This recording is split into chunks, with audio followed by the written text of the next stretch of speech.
Welcome to the Future of Payroll and Workforce Management Insights by HR.com, your go-to resource for insights into payroll and workforce management.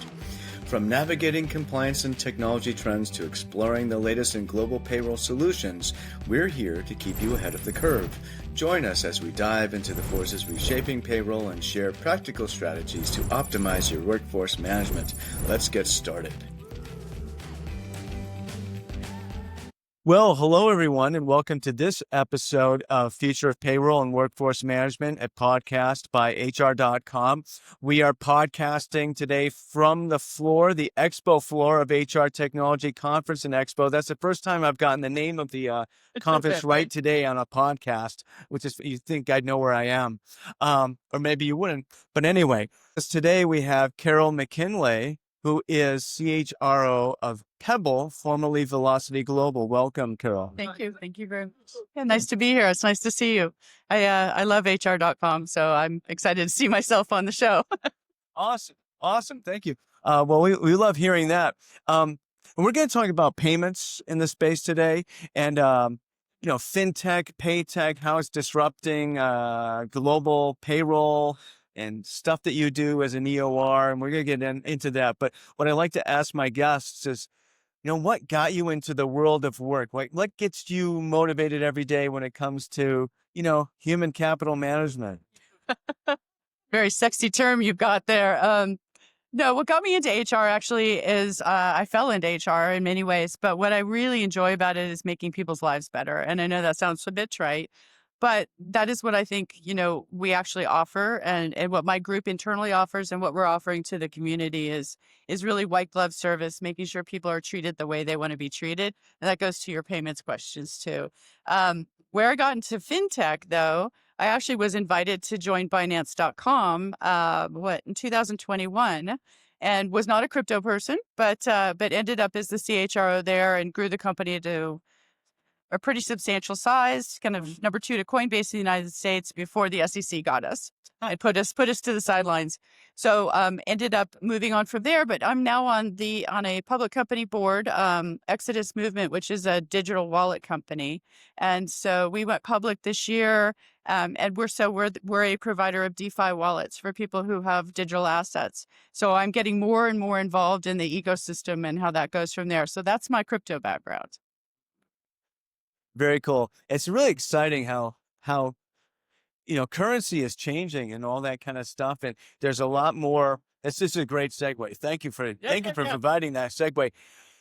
The way people can get paid, the way they want to get paid, there's a lot more flexibility, fluidity in that. Many more ways to kind of influence and have an impact on the employee experience, which is, it's a game of inches, not yards or miles. Sorry about the football analogy, but I think it works here. Metaphor analogy, both probably. We'll go with that. What is going on in the EOR space, though, when it comes to fintech, PayTech, payments? I actually wrote about this for one of the magazines at HR.com, and I'll get into it. I'll share a little bit as our conversation unfolds here. But what's going on? Well, what I see going on, and I've been here only 8 months, so we're in the midst of really kind of building our product to be ready for the significant future. EOR is an older, environment. Payroll perfection is at the core, right? So why would you come to us? Because we're going to do it right and we're going to do it compliantly. That's table stakes. Every single EOR provider should be telling you that they can do that. But as we go into the AI generation, perfection becomes AI'd. It's not a people business anymore. It is making sure that your people, the ones that you have us support, are getting what they want. So the white glove service, the concierge function, as I call it, of HR rises. And so that's what we're trying to get ready for.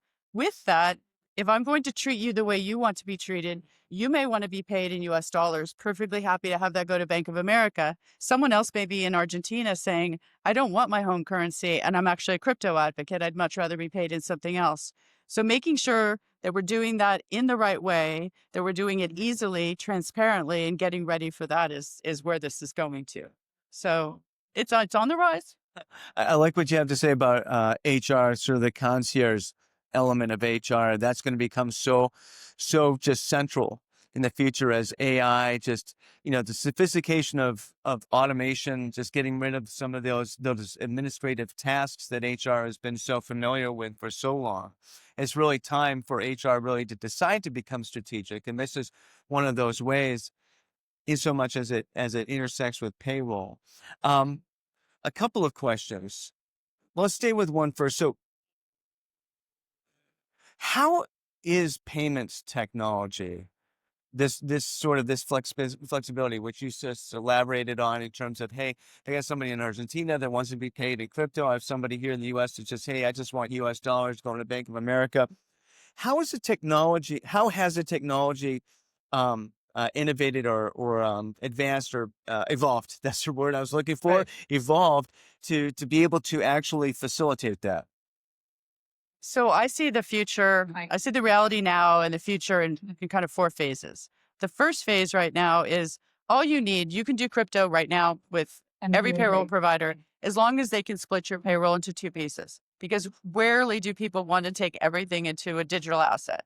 So if you have a wallet address through any of the major providers, all you need to do is give your payroll company that wallet address. Theoretically, they should all be ready for that.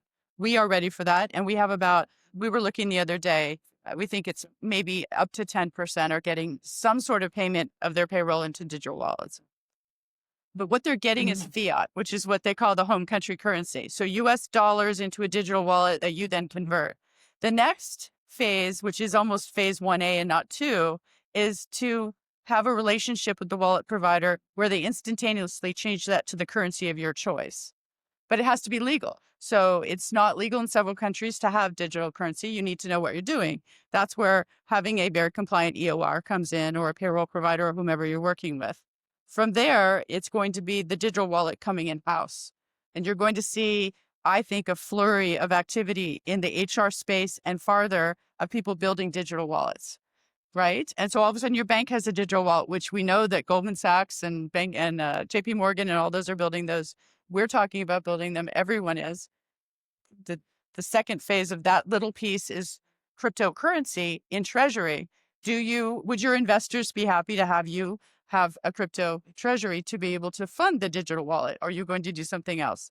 The last phase, which I don't think is that far out, is the merger of banking, payroll tech in particular, HR tech, banking, that securities, everything. They're tokenizing securities now. Exit is actually tokenized there. They were the first to tokenize their equity. So you can now do that. So now I could actually pay you in Exodus stock if I wanted to, right? So that's now a way to, so what if you said, I want to build my portfolio because I'm going to try and build a house. I'd like to only be paid in other people's stock, all the tokenized things. That is where this is going to get to. But we will actually see ourselves competing with ADP and with Bank of America. That's where I see the end result here is it's the run to the center to have your bank account. That's exciting stuff. And one thing I just want to point out there is that, we all know that the EOR space was sort of, its origins are in compliance, right? You want to be able to hire people as quickly as possible in a region that's new to your organization compliantly. Just get up and running quickly. It's that compliance DNA. Right. And now you're talking about sort of what's the next level compliance. Yes. Yeah. Yeah. And it's pretty broad compliant. And it's getting down to small jurisdictions, right? So we already pay local taxes in cities, right? Now you've got that across what could be thousands of currencies, millions of currencies, if you will. If you want to get paid in Dogecoin, there you go, right? So if you can select that. What if you wanted to split your payroll and pay your mother part of your payroll? Now you're taking on the cross-border payments industry, which is a huge and lucrative industry of usurious rates. All of a sudden, if you can split part of your payroll across to your mom in Mexico, it's instantaneously, it's done. And there's no reason why we can't get there. So when I look at what the TAM, I had this discussion with people last night at dinner. When I look at the TAM for EOR, it's pretty much everyone who can be paid. And so now you're into the multiple hundreds or billions of trillions of dollars as far as what you can take a look at. This isn't a sleepy industry anymore. So That's quite the TAM, by the way. That is quite the TAM. I'll own that TAM. So we're going to get there. in the time that we have left here, it's just a couple of kind of interesting sort of questions from the periphery, I think. So let's stick with one. So how is this changing? How do you see this changing the role of your typical payroll? And I shudder to say typical, but your average or your everyday payroll. Let's say that your everyday payroll department. Yeah. How does it change their world? Who are they serving now? So they're still serving the same, right? It's still execution, but now the speed of execution can be light speed, right? So now they're going to be IT specialists, FinTech specialists, people who say, how fast can we do this and how fast can we do it correctly? How do we build a moat around doing things wrong? How do we make sure that you have access to your bank account so it doesn't get rejected? So we can start pressure testing. We're penny testing right now to make sure that everyone who's on our platform, we have access to their bank account. We don't get a reject. All of those things. So it's going to become a specialty thing. As we talk about AI, a lot of payroll can be AI'd, right? You can have the machine actually say, this is a straight salary. It's getting paid bi-monthly. It's done. We don't have to do anything. You don't need a human being to take a look at that anymore. So the up-leveling of payroll could be astronomical and especially as you add multiple currencies and do that, how do you get treasury people now into payroll? And maybe there's a merger even a part of your treasury department into payroll. So I think it becomes much more of an MBA-level role rather than a clerical role, which we've seen it in the past. I agree 100%. We could talk about this all day. I know. I do. Thank you so much, Carol, for being on the podcast. Awesome. Thank you. It was really nice to meet you. Nice to meet you too. Thank you much. Thanks for tuning in to the Future of Workforce Management and Payroll Insights by HR.com. We hope today's episode brought you valuable insights and fresh perspectives on the future of payroll and workforce management. Be sure to check out more episodes and explore resources at HR.com/podcast or wherever you listen to podcasts. Until next time, keep innovating and making a difference in the world of payroll and workforce management.